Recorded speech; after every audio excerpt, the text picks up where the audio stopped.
noches, amigos, bienvenidos a otro programa más de Juntos y Revueltos, miércoles, mitad de semana.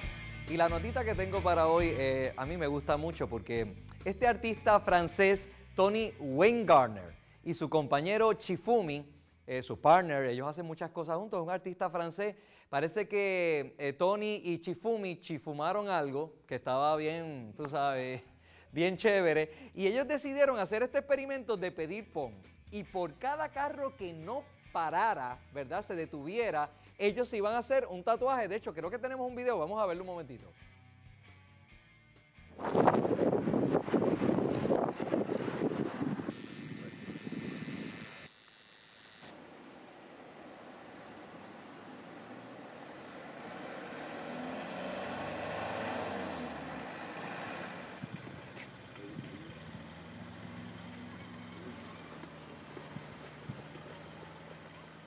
Al final le dieron pon, pero le hicieron un par de tatuajes.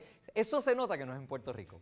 Porque si esos dos paran en Alto Alcabro, van a tener que tatuarse hasta dentro, debajo de la planta de los pies. Bueno, hoy tenemos un programa espectacular. Nuestro primer invitado es una gran personalidad de la política puertorriqueña, pero yo no se los voy a presentar, se los va a presentar Aide y Frankie. Vamos con ellos. Muchas gracias, Jorge. Recibimos en nuestro estudio al comisionado residente en Washington, licenciado Pedro Pierluisi. ¿Cómo está usted? Bienvenido. Muchas gracias por la invitación.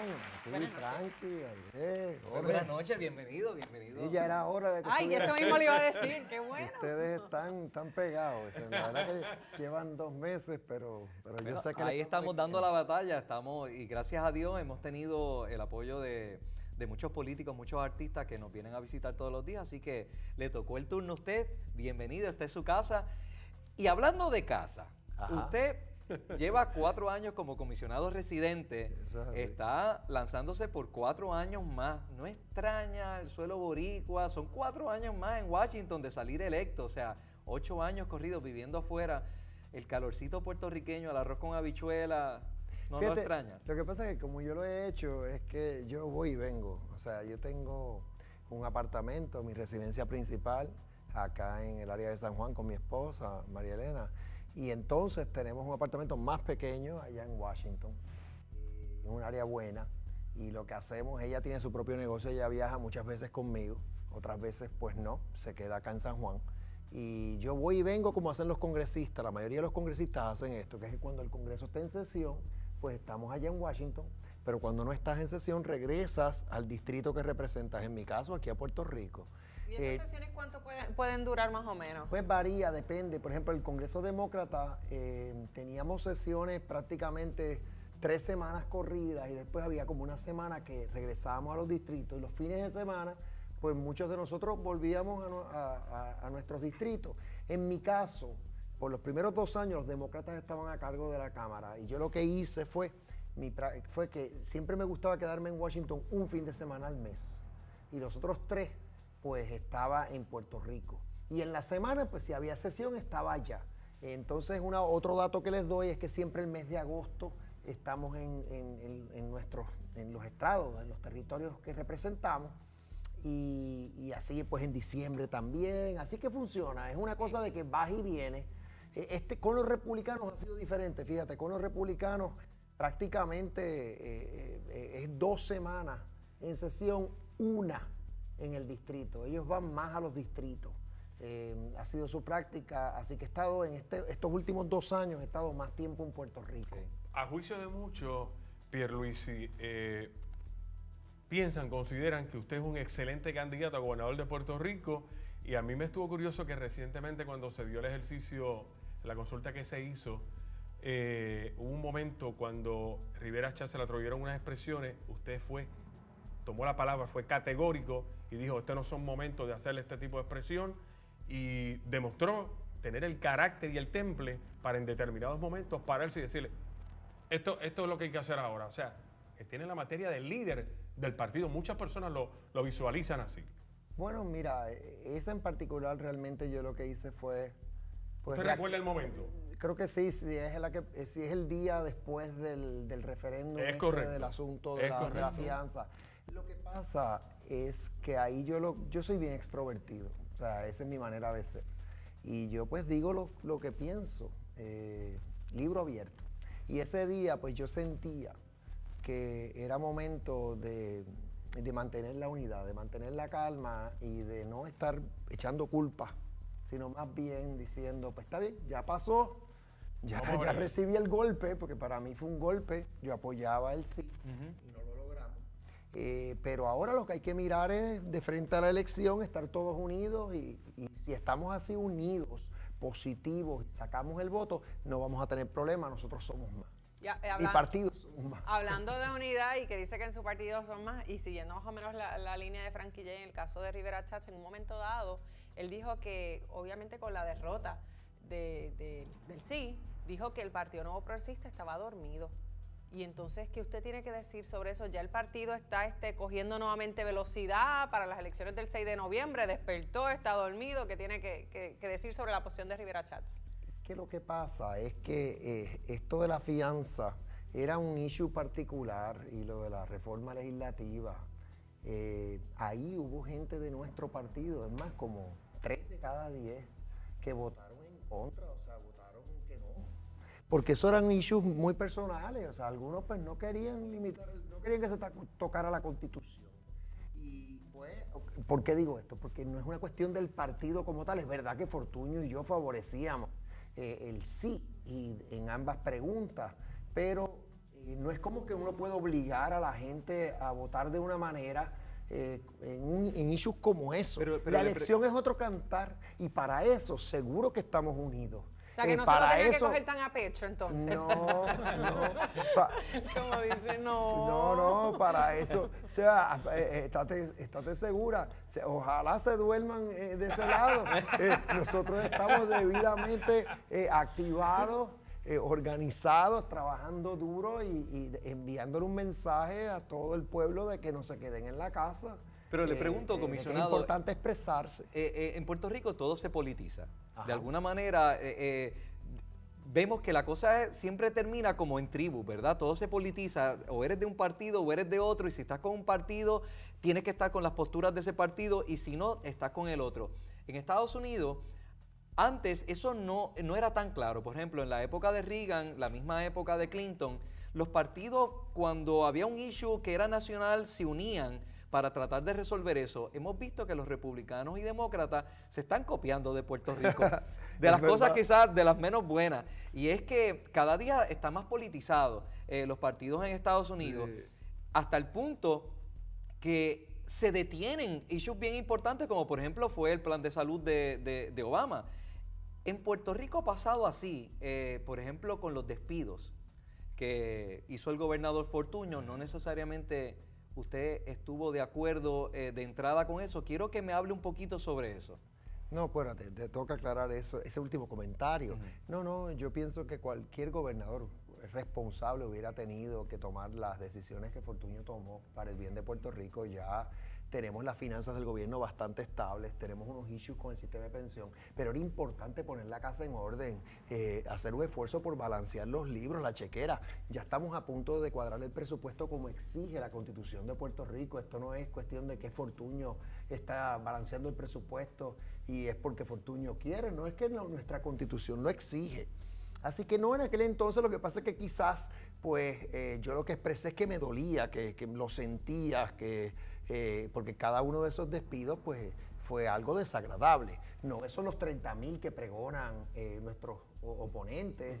Estás hablando exactamente de 12,505 personas que perdieron sus empleos. Ellos han dicho estos números mayores en determinadas ocasiones, los populares, ¿no? Exacto, pero mira, ya no estamos hablando de despidos. El gobierno está contratando personas recientemente, pero por necesidad. Por necesidades del servicio. Este último año fiscal es el primer año fiscal que se aumentaron los empleos en Puerto Rico. Eso nos pasaba en 6 años, 15,000 nuevos empleos netos. Pero lo que tú mencionaste ahora, el comentario grande, es verdad, yo lo he dicho, por eso me reí, porque yo he dicho que aquí nos pasamos diciendo que aquí esto siempre es popular o PNP y no nos llevamos, no hay bipartidismo. Allá está peor la cosa. Y yo te diría, allá esto ha sido como gatos y perros. Entonces, ¿qué pasa? Llevamos 2 años y ¿qué ha pasado? Que el Congreso donde yo he estado, este Congreso, ha sido muy poco productivo. bien poco muy productivo. poco productivo, Y el número de leyes, no pasaba esto desde los años 60. O sea, es una cosa increíble. ¿Y por qué? Porque como los republicanos tomaron el poder a 2 años de unas elecciones presidenciales y desde el principio dijeron el objetivo, lo dijo Mitch McConnell, que es el jefe de los republicanos en el Senado, digo, el objetivo es que Obama pierda. Cuando tú vienes con esa actitud, pues tú estás paralizando y obstaculizando. También, recuérdense que hay el Tea Party, ese nuevo movimiento allá en Estados Unidos, ¿qué es eso? Es ultraderecha. Esos son, sí, y son personas que son como una protesta contra Washington. Y ellos no tienen experiencia de gobierno, prácticamente ninguno de ellos había estado en Washington anteriormente. Y su visión es, todo lo que hace el gobierno prácticamente está mal. O sea hay que eliminar todos estos programas, hay mucha deuda. O sea que se ha puesto de moda la tiradera. Y hablando, tenemos un invitado bien especial también para integrarlo. Que realmente personifica en este momento a alguien que fue un héroe para Puerto Rico, el Modesto Lacén. Bienvenido, Modesto. Bienvenido. ¿Qué tal? Un placer estar aquí. Modesto. Este hombre parece una copia, pero fotográfico, lo que se diga, de Roberto Clemente. Eres el mismo. Gracias, gracias. De hecho, Qué ese es el bárbaro. personaje que Modesto ha estado personificando. Modesto es un actor puertorriqueño, hizo sus pininos, ¿verdad?, en Puerto Rico por años, se mudó allá a la ciudad de Nueva York y allá ha estado haciendo grandes cosas que nos llenan de orgullo. Pero cuéntanos un poquito más, Modesto, cómo fue esa experiencia de personificar a uno de los héroes más grandes que ha tenido Puerto Rico. Sí, pues primero un sueño, era un personaje que había querido interpretar por un tiempo, o sea, viniendo de eso, de la gente, ¿te pareces a Roberto? Deberías hacer el personaje. Entonces empiezo a leer, a profundizar en el estudio y hay muchas similitudes. O sea, yo soy de Loíza, de una familia trabajadora, decente como Roberto, soy el más joven de mi familia, de un background cristiano, igual que Roberto. Yo sé lo que es estar en Estados Unidos en pos de un sueño, de una meta. ¿Juegas béisbol? ¿Sabes que no? Pero juego tenis. ¿Ah, sí? Un tenis que te ronca. Bueno, pero ahí más o menos el swing puede ser. Pero sí, pero he aprendido. Tengo un coach de baloncesto, de pelota en Nueva York para precisamente en el personaje tener el body language correcto. Pero ha sido un reto porque Roberto es una persona muy intensa y que vivió unos tiempos muy difíciles en Estados Unidos y aquí en Puerto Rico. Entonces la obra retrata desde sus 14 años hasta que muere. Wow. Es un musical que además de actoralmente, pues musicalmente hay un reto. Y No, y entonces, Modesto, perdona que te cantas interrumpa, también. Sí. Modesto baila y actúa increíblemente. Yo tuve la oportunidad de verte, por ejemplo, en Salsa Gorda, Claro. que fue una obra que disfruté muchísimo. Y el baile, eso tú lo has tenido, yo no sé si es que eres de Loíza, pero el ritmo a ti te sube por los pies. Sí, eso sí. vino de fábrica. Eso vino de fábrica y el DNA, gracias a papi y mami, porque me parezco a Roberto. ¿Y Roberto Clemente bailaba? Pues sabe que sí. Yo hablé con Doña Vera y me dijo, Roberto bailaba, la que no bailaba era yo. Y Roberto, mucha gente no sabe que él padecía de insomnio. En las noches componía poemas, tocaba el órgano, la armónica, hacía cerámicas, estaba interesado en la quiropráctica. Roberto era una persona bien dada, tenía muchos talentos. Él era un hombre brillante. De hecho, cuando Sí. empezó a jugar béisbol en Estados Unidos, para 1954, que fue que empezó su carrera profesional, él era un hombre de posiciones, de asumir posiciones bien Determinante. fuertes. Y en aquel entonces el racismo en Estados Unidos estaba campante, no Pues solamente imagínate. para él, sino para otros jugadores como Willie Mays, Hank Aaron, Y ser etcétera. hispano aún era Y más él era fuerte. hispano, Claro, puertorriqueño, negro, o imagínate. sea, y se dio a respetar, Sí. definitivamente se dio a respetar. Y como lo quieren allá. Sí. Todavía En lo Pittsburgh es recuerdan. una cosa increíble. El secretario de Agricultura de los Estados Unidos, Bill Sack, cada vez que yo he compartido con él es de Pittsburgh y lo primero que me pega a hablar de Roberto Clemente. Y yo digo, vamos a hablar también de agricultura. No, lo que quieres hablar de Roberto Quiere hablar de Clemente. pelota, Roberto Y yo digo, Clemente. qué bárbaro, qué Sí. impacto Qué tuvo. increíble, Él es ¿verdad? un dios en Increíble. Pittsburgh. Yo he ido Modesto, varias veces y lo adoran allá. ¿Qué ha sido lo más difícil? Por eso fue que te pregunté que si Roberto bailaba, porque a veces quizás si tú eres un buen bailarín y Roberto Clemente no bailaba mucho, quizás tú el aquietarte y el controlarte un poco.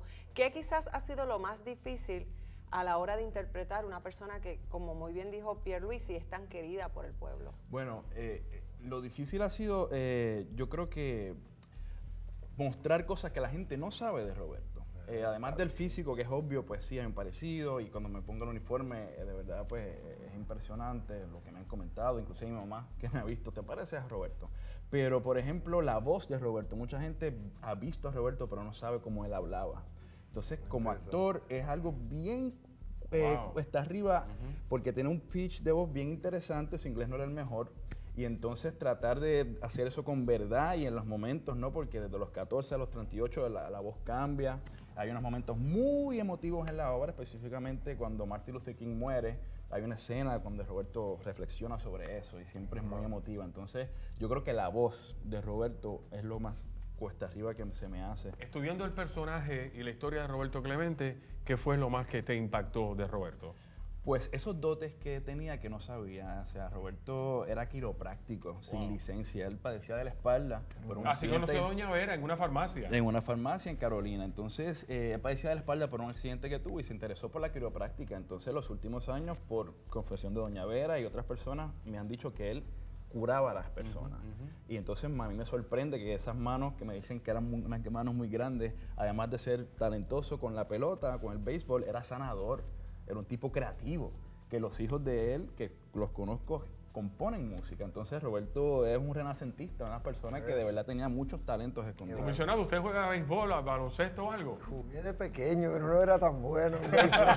Jugaba mejor baloncesto. Ok. Yo representé a Puerto Rico en baloncesto, pero de jovencito, sí. Bueno, de No era, hecho, pero en béisbol me punchaba mucho y no me gustaba. de No, hecho, no, no. me gustaría hacer un comentario, ¿verdad? Para cerrar la entrevista, no tenemos más tiempo, pero tuvimos la oportunidad de entrevistar al doctor Ricky Rosselló y nos hizo una anécdota fuera de cámara bien graciosa, que él tuvo la oportunidad de jugar con su papá, con Pedro Rosselló, con el presidente Bush y otra persona más.